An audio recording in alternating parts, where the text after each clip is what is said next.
Bismillahirrahmanirrahim. Assalamualaikum warahmatullahi wabarakatuh. Selamat datang di presentasi saya kali ini. Perkenalkan, nama saya Marionaldo. Nomor induk mahasiswa 2010247582. Presentasi ini merupakan salah satu tugas mata kuliah Filsafat Ilmu dengan dosen pengampu Ibu Profesor Dr. Haja Asna Faiza AR SPDM HUM. Pada kesempatan ini saya akan membahas dan mempresentasikan mengenai sarana berpikir ilmiah dengan menggunakan statistika. Saya akan membahas mengenai pengertian statistika, hubungan antara sarana ilmiah, bahasa, logika, matematika, dan statistika tersebut, tujuan pengumpulan data statistik, statistika dan cara berpikir induktif, peranan statistika dalam tahap-tahap metode keilmuan. Kita masuk di slide pengertian statistik. Pada tahun 2000, Dajan berpendapat bahwa statistik merupakan kumpulan bahan keterangan atau data, baik yang terwujud angka atau data kuantitatif maupun data yang tidak berwujud angka atau data kualitatif yang mempunyai arti penting dan kegunaan yang besar bagi suatu negara. Sebelumnya di tahun 1996 Soediojono berpendapat bahwa statistik itu hanya dibatasi pada kumpulan bahan keterangan itu saja. Jadi menurut dua pendapat Dajan dan Soediojono ini dapat kita tarik kesimpulan bahwa mereka ada dua versi. Dajan berpendapat statistika itu bisa berbentuk angka dan tidak berwujud angka, sedangkan Soediojono sebelumnya hanya membatasi yang berwujud angka saja, yaitu berupa data kuantitatif saja. Soediojono pada tahun 1996 secara terminologi dia membahas mengenai istilah-istilah statistik dengan berbagai macam pengertian yang ada.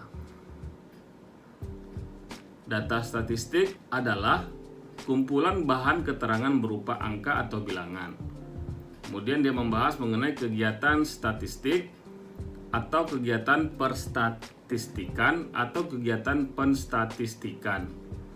Kemudian metode statistik. Apa itu metode statistik? Yaitu cara tertentu yang perlu ditempuh dalam rangka mengumpulkan, menyusun, mengatur, menyajikan, menganalisis, dan memberikan interpretasi terhadap sekumpulan bahan keterangan yang berupa angka yang dapat memberikan pengertian makna tertentu. Kemudian ilmu statistik.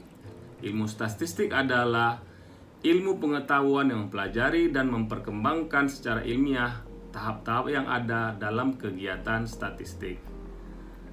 Ilmu statistik itu sendiri adalah ilmu pengetahuan yang membahas dan memperkembangkan prinsip-prinsip metode dan prosedur yang perlu ditempuh dalam rangka pengumpulan data angka, penyusunan atau pengaturan angka, penyajian data angka, penganalisisan terhadap data angka, penarikan kesimpulan, pembuatan perkiraan, penyusunan ramalan secara ilmiah. Kemudian kita akan membahas mengenai hubungan antara sarana ilmiah, bahasa, logika, matematika, dan statistika. Pada tahun 2004, Bakhtiar berpendapat ilmu merupakan gabungan antara berpikir deduktif dan induktif. Penalaran ilmiah harus berdasarkan proses logika deduktif dan logika induktif. Matematika berperan dalam berpikir logika deduktif, sedangkan statistika berperan dalam berpikir induktif. Sehingga keempat sarana ilmiah yang ada itu akan berhubungan erat satu sama lainnya. Bahasa merupakan sarana komunikasi. Penalaran merupakan suatu proses berpikir yang membuahkan pengetahuan. Dasar kebenarannya adalah logika. Apa itu logika? Logika yaitu pengkajian untuk berpikir secara sahih. Logika itu sendiri terbagi menjadi dua, yaitu logika induktif dan logika deduktif. Apa itu logika induktif? Logika induktif adalah logika yang kita gunakan dalam penarikan kesimpulan dari kasus-kasus individual nyata menjadi kesimpulan umum. Jadi dari kasus-kasus yang khusus menjadi kesimpulan umum. Contohnya adalah ayam punya mata, itik punya mata, burung punya mata, kambing punya mata. Kesimpulannya adalah semua binatang punya mata. Ini merupakan contoh dari cara berpikir logika induktif. Sedangkan logika deduktif adalah kebalikan dari logika induktif itu sendiri, yang juga kita sebut dengan silogisme. Contohnya, semua makhluk punya mata dan sipolan adalah makhluk, sehingga kesimpulan menggunakan logika deduktif adalah sipolan mempunyai mata. Kemudian kita akan membahas mengenai tujuan pengumpulan data statistik.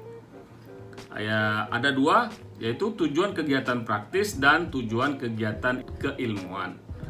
Tujuan kegiatan praktis, hakikat alternatif yang sedang dipertimbangkan sudah diketahui sehingga konsekuensinya dalam melakukan kesalahan dapat diketahui lebih pasti. Berbeda dengan tujuan kegiatan keilmuan, di mana digunakan pada pengambilan keputusan yang konsekuensinya belum kita ketahui sama sekali. Jadi ada perbedaan antara kegiatan keilmuan dengan kegiatan praktis. Kemudian statistika dan cara berpikir induktif. Pada tahun 2007, Surya Sumantri berpendapat bahwa statistika memberikan secara kuantitatif tingkat ketelitian dari kesimpulan yang diambil, yakni makin besar contoh yang diambil, maka makin tinggi pula tingkat ketelitian dari kesimpulan tersebut. Dan sebaliknya, artinya jika contoh yang kita ambil sedikit, maka tingkat ketelitian dari kesimpulan kita akan semakin rendah. Kemudian pada tahun 2001, Surya Sumantri lagi berpendapat bahwa statistika merupakan sarana berpikir yang diperlukan untuk memproses pengetahuan secara ilmiah. Statistika membantu kita melakukan generalisasi yang menyimpulkan karakteristik suatu kejadian secara lebih pasti dan bukan kebetulan. Kemudian kita bahas mengenai peranan statistika dalam tahap-tahap metode keilmuan. Pada tahun 2007, Surya Sumantri mengemukakan pendapat bahwa langkah-langkah lazim dalam kegiatan keilmuan itu adalah sebagai berikut. Pertama, observasi, yaitu mengumpulkan dan mempelajari fakta dari masalah yang terjadi. Jadi statistika pada observasi ini berperan dalam mengemukakan secara terperinci analisis mana yang dipakai dalam observasi tersebut. Kemudian hipotesis. Hipotesis adalah untuk menerangkan fakta yang diobservasi. Statistika membantu dalam mengklasifikasi, mengiktisar, menyajikan hasil observasi sehingga dapat dipahami dalam mengembangkan hipotesis. Kemudian ramalan, apa itu ramalan? Fakta baru yang dihasilkan dari dugaan yang berdasarkan syarat-syarat tertentu.